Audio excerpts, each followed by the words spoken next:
berbanding terbalik dengan periode T ya. Ya, ini frekuensi, ini ada amplitudo, frekuensi, dan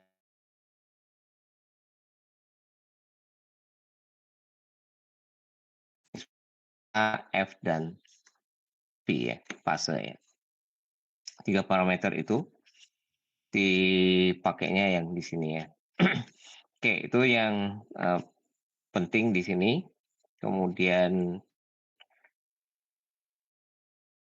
untuk mengetahui kekuatan sinyal atau daya sinyal biasanya ada istilah domain waktu ya gini, dan ada istilah domain frekuensi ya. Jadi dibuat domain frekuensi sehingga jadinya seperti ini frekuensinya. Nah, itu biasanya untuk melihat power atau daya sinyal.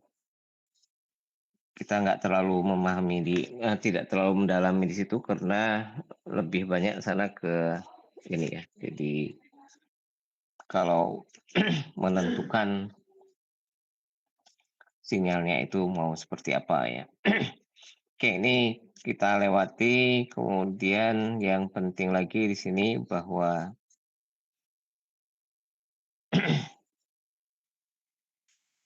apa ini ya? Ya, oke. Yang penting di sini adalah bahwa data, sinyal, dan media transmisi, ya, sinyal untuk transmisi dan media transmisi,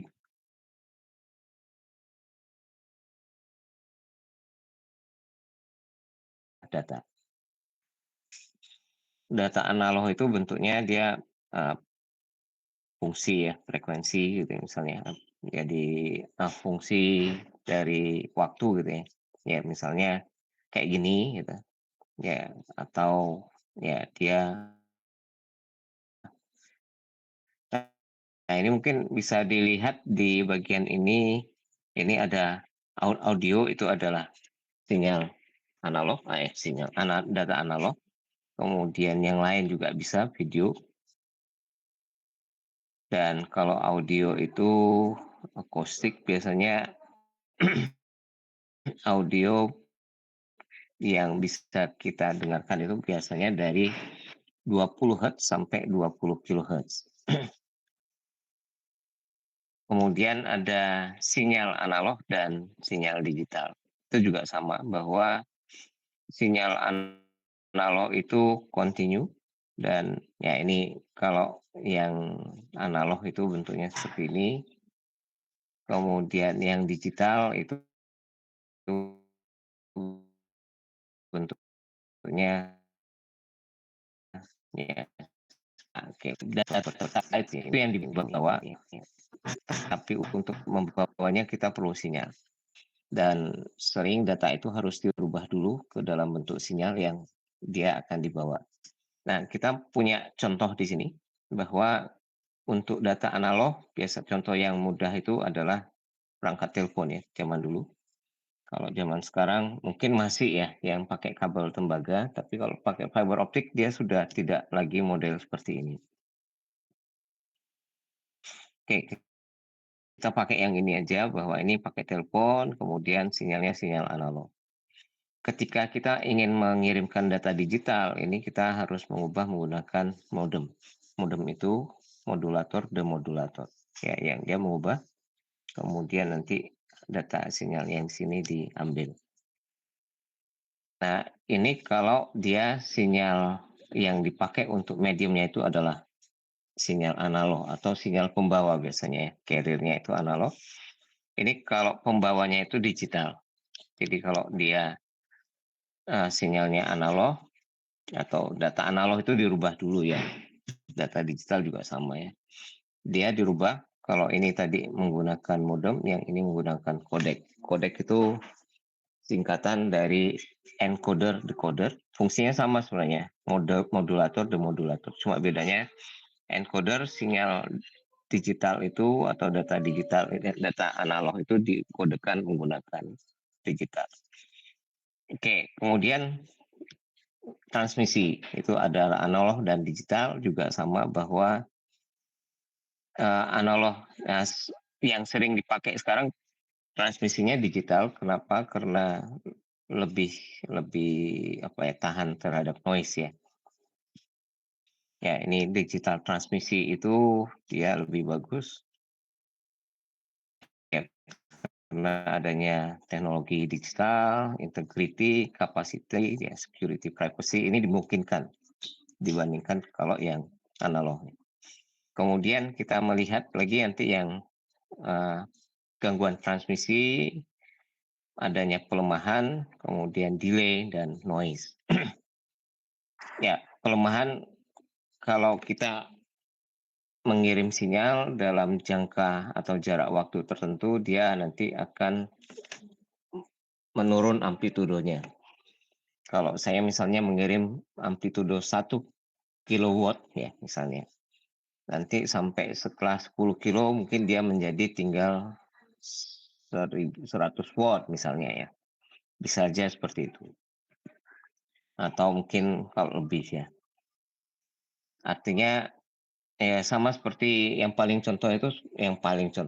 mudah itu contoh yang bisa dipakai adalah kalau kita teriak dan ada teman kita yang mendengarkan gitu ya.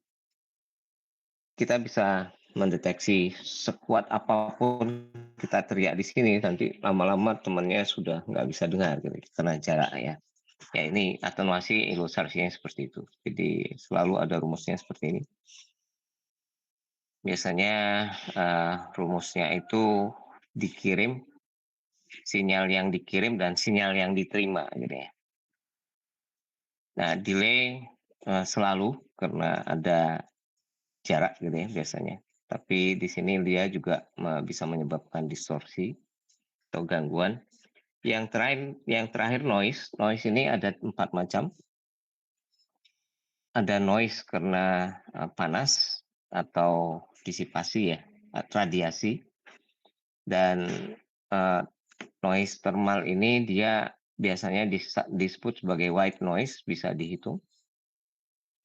Sementara ada yang terkait dengan interferensi, intermodulasi gitu ya. Dan yang ketiga crosstalk, karena ketemunya dua kabel yang berdekatan, kemudian impulse noise ya. Ini karena efek perangkat elektromagnetnya. Ya, nah ini bisa dihitung yang ini tadi. Thermal noise dikatakan white noise dan bisa dihitung menggunakan rumus seperti ini. Dan ini bisa ada contohnya. Pada suhu ruangan dengan T besar, suhu 17 derajat Celcius atau T besar sama dengan 290 Kelvin ya, dia bisa dihitung seperti itu. Dan ini contoh yang lain, kalau ini per watt ya, per hertz ya, per bandwidth, kalau ini mutlak ya. Oke, saya lanjut, dan ini yang terakhir di bagian ini adalah kapasitas kanal, itu ditentukan oleh ya, ini data rate itu yang dihitung ya. Kapasitas kanal biasanya ditentukan atau menggunakan satuan bit per second, dan dia ditentukan oleh bandwidth, noise, dan error rate ya. Oke, ini ada dua rumusan yang perlu diingat. Jadi rumus yang pertama itu Nyquist, itu menggunakan seperti ini, dengan M itu adalah level sinyal, jumlah level sinyalnya. Ya, B bandwidth dan C itu kapasitas kanal dalam bit per second. Ya, bit per second yang ini tadi ya. Data rate ya kadang-kadang.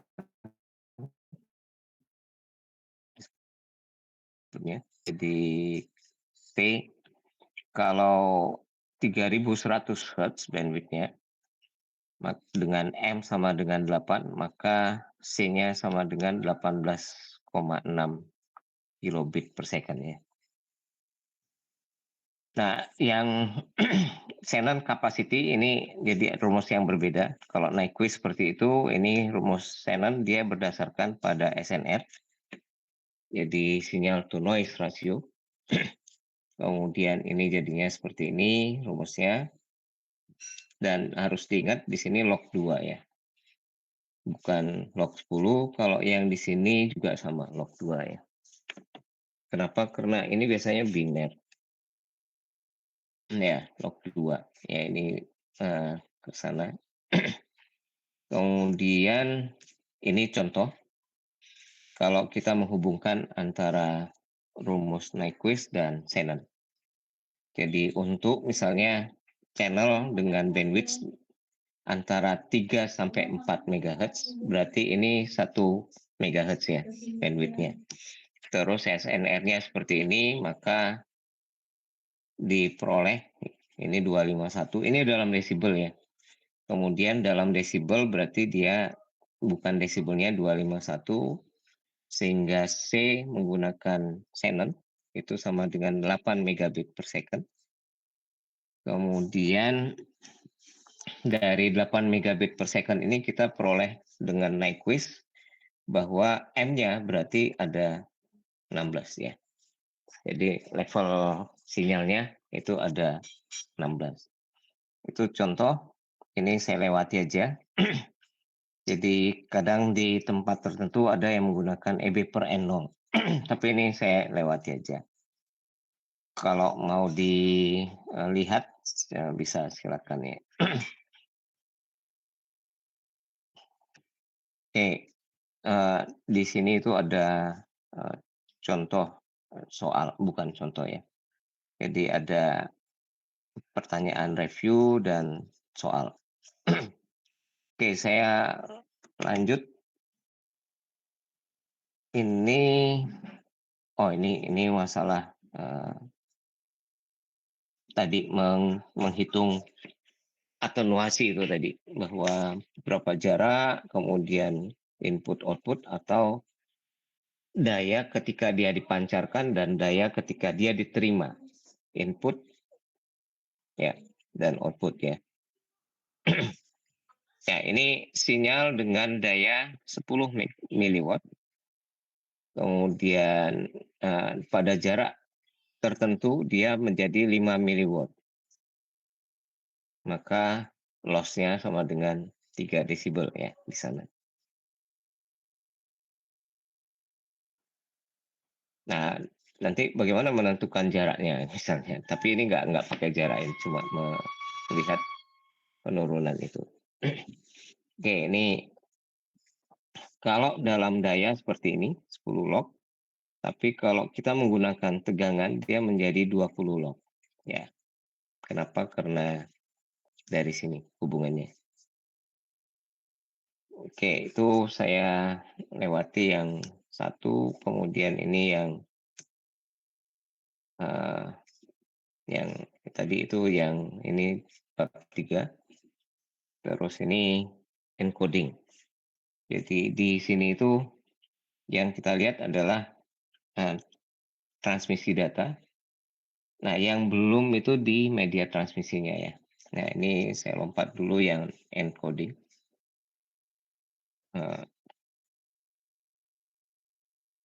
Di sini ada bab 4 ya di sini ya.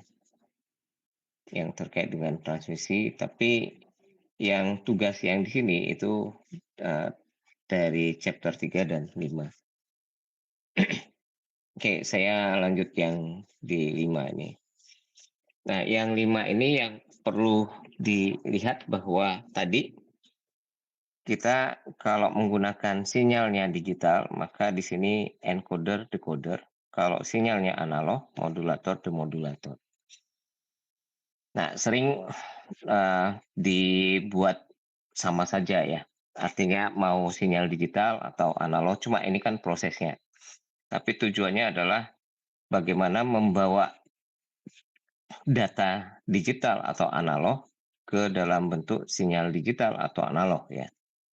Kemudian sampai di ujung. Nah, kadang-kadang ya ini kayak saling melengkapi, kadang-kadang pakai encoding, kadang-kadang pakai modulation ya. Ya, itu fungsinya sama saja. Nah, di bagian ini dikatakan encoding teknik, itu bagaimana mengubah data ke dalam bentuk sinyal. Nah, yang kita lihat data digital ke sinyal digital, analog ke sinyal digital, data digital ke sinyal analog, dan data analog ke sinyal analog. Nah, yang dipakai di jaringan itu kayaknya yang 3 ini. Sementara yang ini biasanya untuk komunikasi, telekomunikasi, kayak siaran radio gitu misalnya. Kalau siaran televisi yang sekarang digital kayaknya sudah masuk ke sini lagi. Oke, ini yang pertama ini. Jadi kita langsung saja melihat ya. Nah, ini kalau mau dibaca silakan, tapi yang mau dilihat itu ini. Jadi encoding itu ada 1, 2, 3, 4, 5, 6, 7, 8 ya.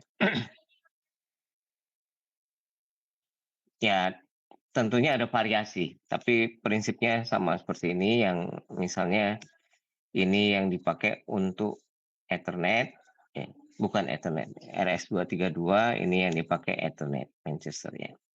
Nanti bipolar AMI ini untuk dipakai yang lain lagi ya. Oke, nah ini. Jadi ini definisinya. 0 itu dia tegangan tinggi atau level tinggi, kemudian 1 rendah. Kalau 0 tidak transisi, 1 transisi. Ini 0 tidak ada sinyal, 1 ada sinyal negatif positif. Ini kebalikan dari bipolar AMI, kemudian Manchester. Transisi dari tinggi ke rendah, dan ini dari rendah ke tinggi, sementara yang differential Manchester di tengah dia selalu transisi, kemudian di awal itu kalau 0 ya kebalikannya ini. Ini 0 dia tidak transisi, yang ini 0 transisi. Nah, ini 1 transisi, ini 1 tidak transisi. Nah, yang paling mudah langsung dilihat di sini. Nah, ini. Ya, 0 tinggi, 1 rendah, 0 tinggi, 1 rendah, terus ya. Nanti NRZI dia melihatnya tidak level tapi transisi. Ya, bipolar AMI ini yang dilihat itu ini 0, tidak ada sinyal, kemudian ini ada sinyal plus minus ya, bergantian. Ini kebalikannya. Kemudian in Manchester tadi tinggi ke rendah, rendah ke tinggi ya. Diferensial Manchester 0 itu ada transisi, 1 tidak ada transisi di awal. Nah, cuma seperti itu. Nah, ini berdasarkan ini sebenarnya. Ini dipahami, kemudian dicoba digambarkan sinyalnya seperti ini. Dan ini digital ya. Kemudian ya ini NRZ ya, saya lewati aja. Kemudian Manchester. Nah, di Manchester ini dia bisa berbeda antara data rate dan modulation rate. Ya, data rate itu ditentukan berdasarkan bitnya, sementara modulation rate itu ditentukan berdasarkan perubahannya ya, modulasinya.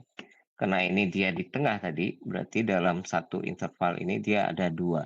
Jadi 2. Nah, sering disebut dengan baud. Ini 1 baud, 1 bit per second, ini 2 baud ya. BAUD ya. Tapi seringnya kita pakai yang BPS saja. Nah, ini modulation rate-nya.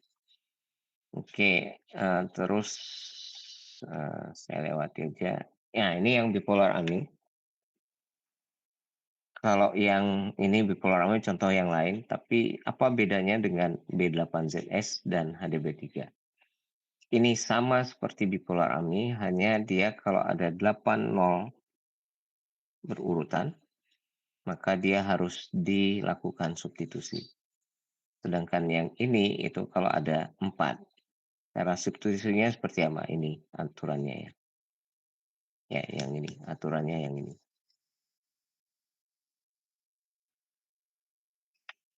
Itu yang B8ZS, HDB3 itu mengikuti ini.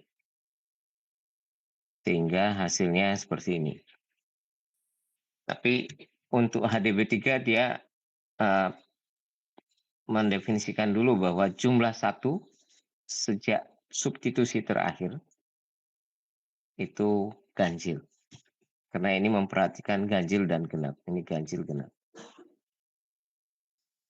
Oke, ini yang sinyal digital ya. Ini sinyal analog, datanya sama digital. Kita mengenal dengan ASK. Dia pergeseran berdasarkan amplitudo, amplitude shift keying. Kemudian kalau 1 dia amplitudonya A, kalau 0 amplitudonya 0. Sehingga jadinya seperti ini. Kemudian FSK dia berdasarkan frekuensi 1 dan 2. Ya, frekuensinya beda ya di situ.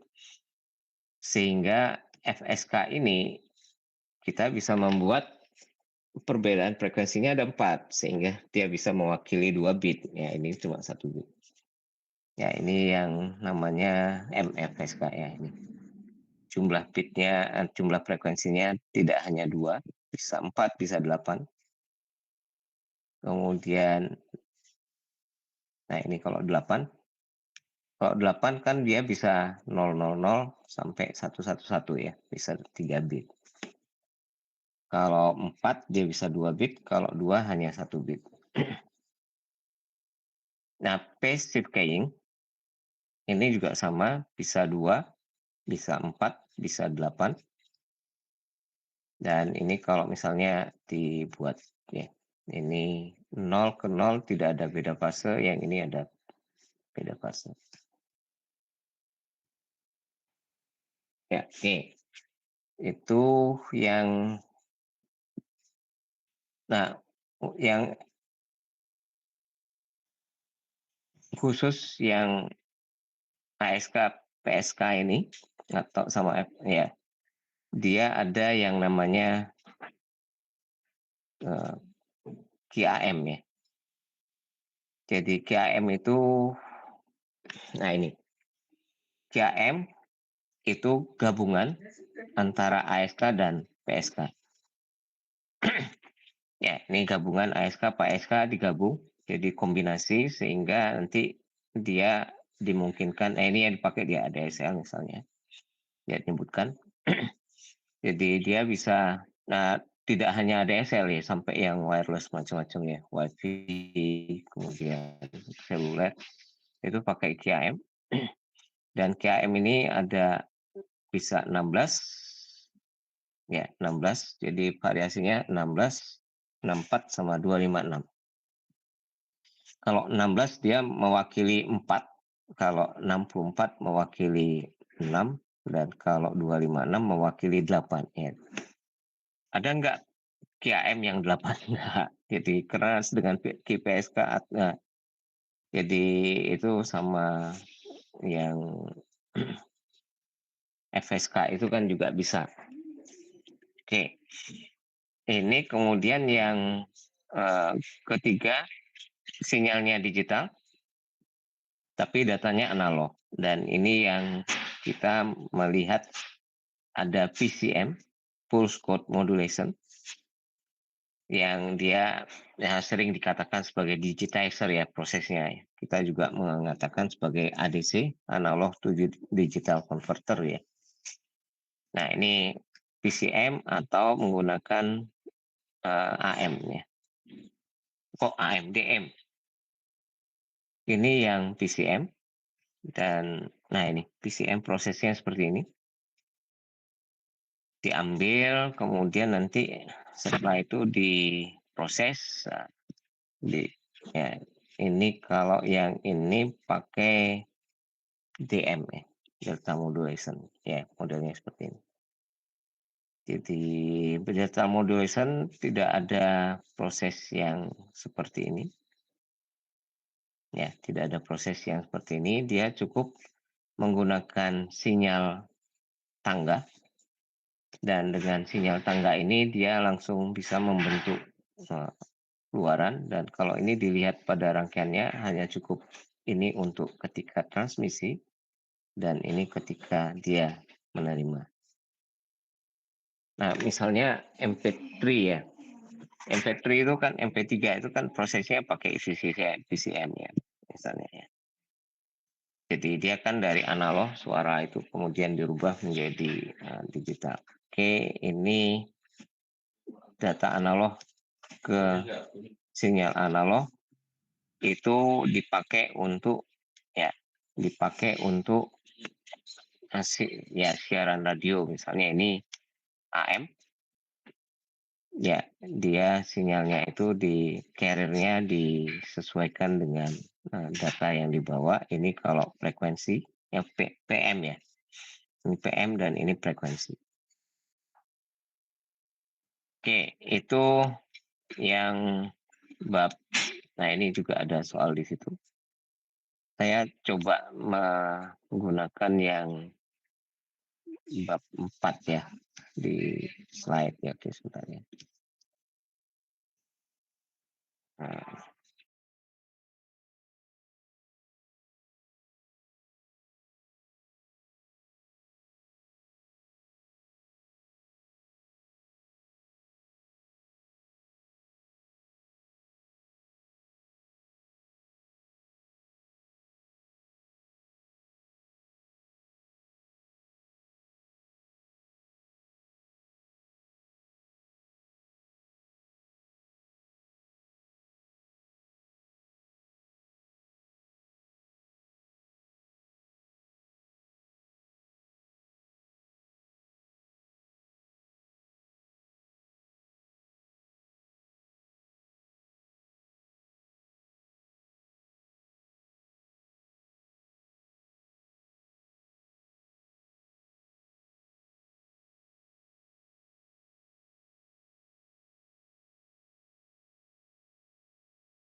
ya, ini saya coba yang pakai yang bab 4-nya ya. Pakai slide aja. Nah, saya nggak tahu ini kalau saya slideshow dia muncul nggak? Oke, ya, oke, muncul. Nah, ini tadi kan bahwa media transmisi itu ada guide, ya, guide, ya ini guide atau kabel, dan ada unguide ya, wireless ya. Yang di dalam unguide itu yang utama adalah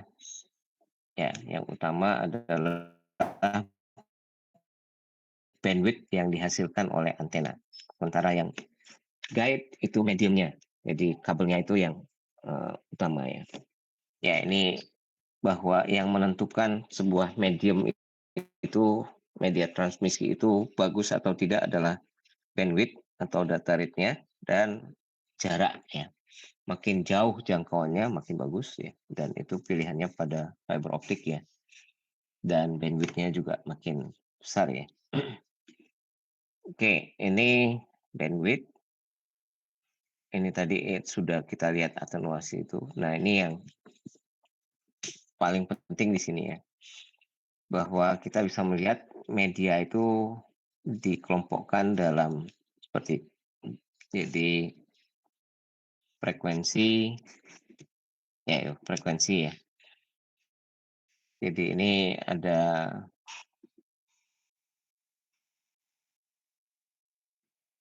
ya frekuensi, dan ini kenaikannya itu jadi misalnya 3 ke 30 ya. Dari 3 ke 30, 30 ke 300 ya. Misalnya ini 3 ke 30 Hertz, kemudian 30 ke 300, 300 ke 3000, mengatakan 3 kilohertz, 3 kilohertz ke 30 kilohertz, kemudian 30 ke 300 kilohertz, kemudian 300 ke 3000. kilohertz atau 3 mega ya. Ini masuk di sini. Dan ini disebutkan sebagai ELF, voice, kemudian very low frequency, kemudian medium frequency, HF. Nah, yang di UHF itu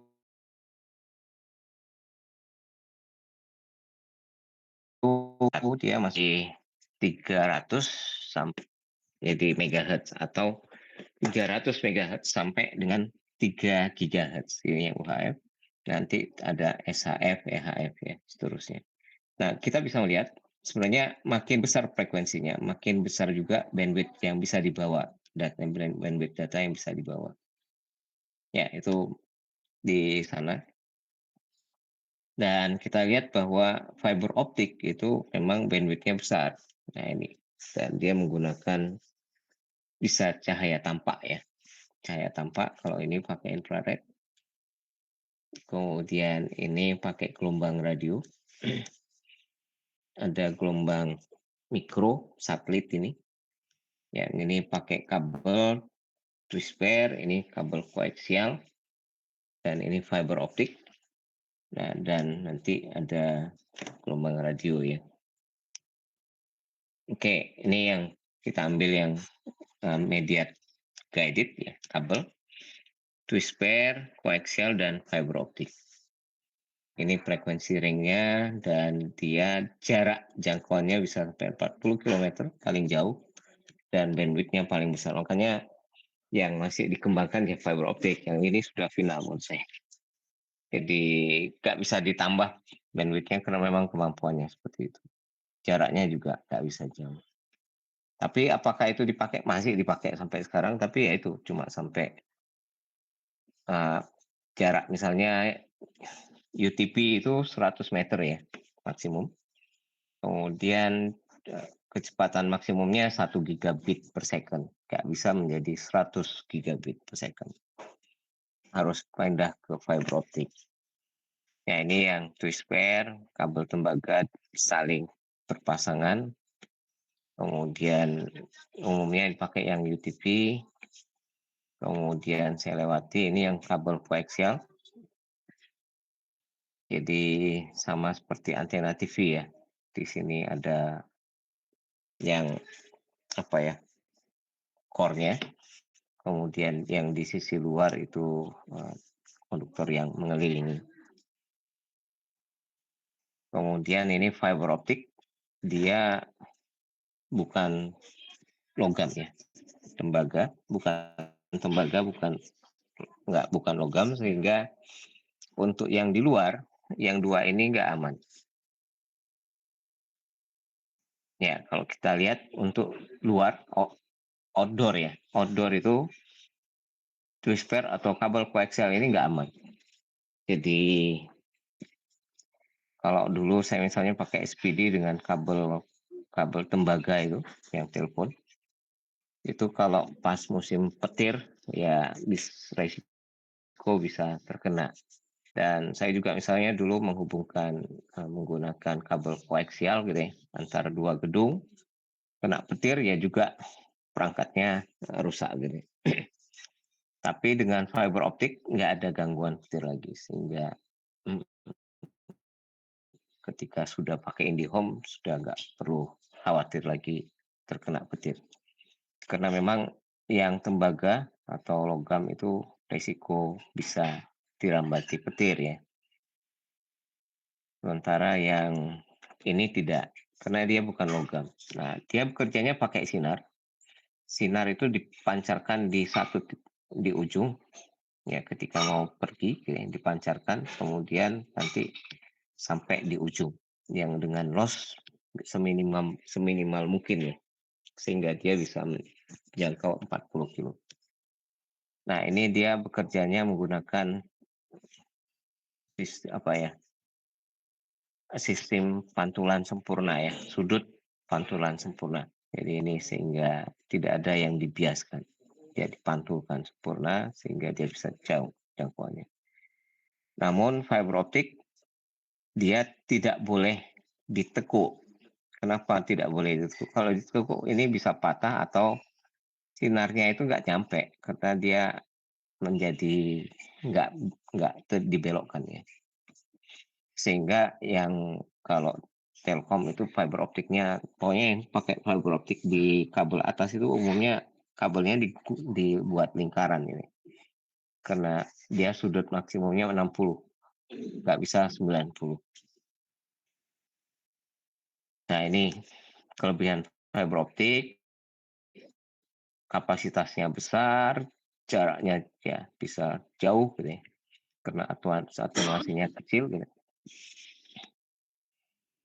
Ya oke, ini saya lewati. Ini misalnya ada yang dia pakai laser, itu biasanya single mode, dan multi mode ini pakai sinar tampak biasa. Tapi yang ini biasanya nggak bisa jauh, yang laser yang ujung ini yang bisa jauh.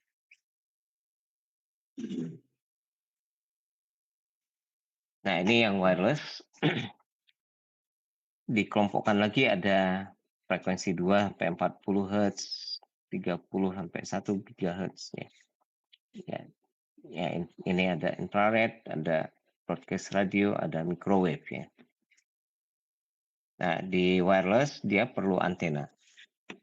Tanpa antena, kenapa pakai? Karena antena itu yang melakukan radiasi ke ruang ya, ke udara apa gelombang gelombang radio ya. Ya ini di sana. Kalau nggak pakai antena ya nggak akan bisa. Jadi di pengirim harus pakai antena, di penerima juga harus pakai antena untuk bisa menerima. Kalau kita pakai handphone, kita lihat aja apakah di handphone ada antena atau enggak. Pasti ada antena. Kalau nggak ada antena nggak bisa. Cuma antenanya dibuat di dalamnya. Kalau dulu bisa muncul antenanya di luar. Pola radiasi, antena chain, kemudian ini kalau satelit,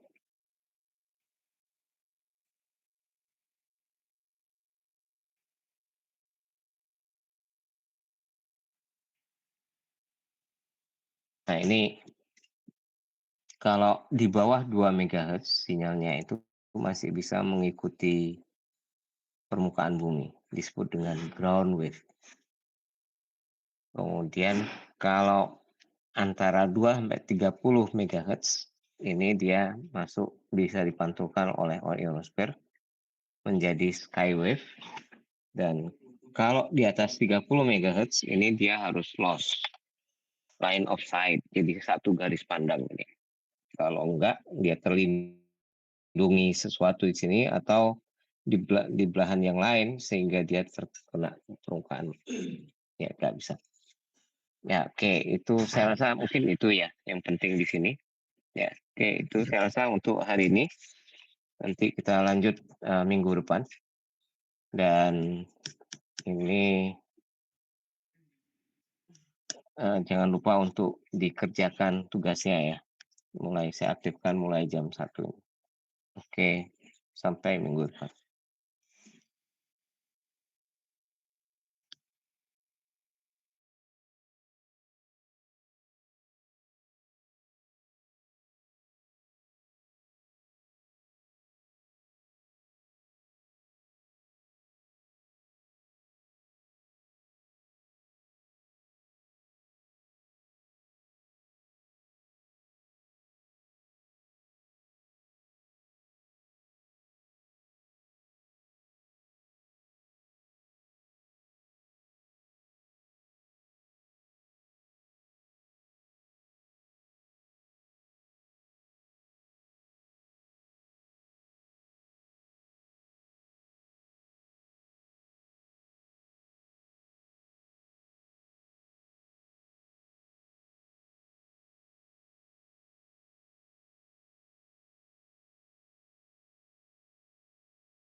Presensinya tadi sudah saya sampaikan di awal itu nggak bisa jadwalnya dipindah tanggal 21, tapi tanggal 21 saya nggak masuk lagi karena sudah hari ini. Oke, lanjut minggu depan lagi hari Senin. Masih.